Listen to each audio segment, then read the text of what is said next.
Hello fans, it's your king and leader, beacon of moral fortitude, Cody the King of YouTube, coming at you live, hot and ready, with another groundbreaking video. And as you can see, I can point at the camera very easily to show everybody that I mean business.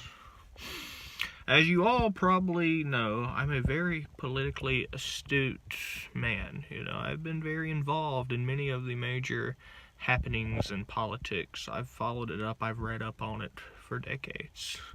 When it comes to insular political knowledge, I'm sort of a fountain of information. Maybe some of you get a little jealous about that. Well, you can be jealous, folks, but it doesn't change the facts.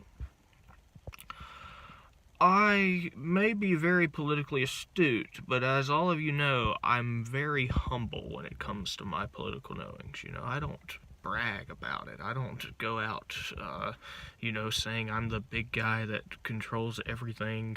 I'm Roger Stone Jr. I don't go saying all of that stuff, folks. That's not me. I've always been a very humble man. In fact, if you recall, and many of you, I believe, probably heard this or saw the re-upload, when I called into Rush Limbaugh's show, I prefaced my comments. I said, "Hey, Rush, I've been watching for 22 years, Mr. Limbaugh. I've been listening for 22 years. I love the show, Mr. Limbaugh." And then he said, "Thank you, sir. It means a lot to me." And then I said, let me preface my comments here. I'm just a singer of simple songs. I'm not a real political man. I watch the Clinton News Network, but I'm not sure I can tell you the difference between Iraq and Iran. And he said, "Okay, sir, well, this isn't a geography class." That's what Mr. Limbaugh said to me, so that was pretty kind of him. But everyone has been writing me. They've been emailing me. They want me to comment on this whole Brett Kavanaugh situation. The guy, if you haven't been following the news, Brett Kavanaugh is applying for the Supreme Court position. He wants to be the Supreme Court justice. But now they're having all these hearings, and people want to know my analysis of all this. They want to hear my commentary on it. And I normally steer clear of all this for the most part, at least publicly. But I've been so drenched in these questions that I feel for the people, I'm going to make this video. Even if it gets me, harmed, because there are many bad actors that are trying to, subvert the process, possibly. But my comments on all this, folks, I don't venture out and go to parties myself much. I do every now and again when I'm asked to give a speech and people are begging me to come. Sometimes I'll go. Normally, the parties I attend are at my own castle, and I'm throwing them myself.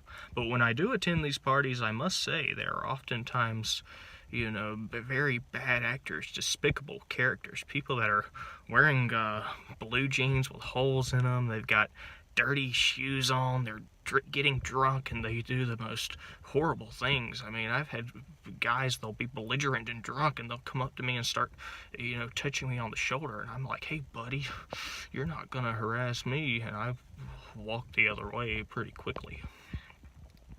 But I must say, Mr. Kavanaugh, if Christine Ford's comments are true, that is not good. And I must say to you, Mrs. Ford, if Mr. Kavanaugh's comments are true and you have made all this up, that is not good. That is not good at all. So that's sort of my political analysis of all this, folks. I say if Mr. Kavanaugh's comments are true, then it's a bad look on Mrs. Ford for coming out and telling a lie. But I must say, if Mrs. Ford's comments are true, it's a bad look on Mr. Kavanaugh for not telling the truth. So that's sort of my political commentary on this whole situation. I hope that can clear things up for a lot of people. Basically, I distill it down to Mr. Kavanaugh. If Mrs. Ford's comments are true, that is not good at all. And Mrs. Ford, if Mr. Kavanaugh's comments are true, that's not good for you to lie about that. So that is basically my deep political analysis of this whole situation. I hope you enjoyed this, folks. I hope that it sheds some light on the whole situation. Basically, I'm saying, Mr. Kavanaugh, if Mrs. Ford's comments turn out to be true, if what she's saying is true, you've got some serious explaining to do, sir. And Mrs. Ford, if Mr. Kavanaugh's comments are true and your comments are untrue, you've got some serious explaining to do.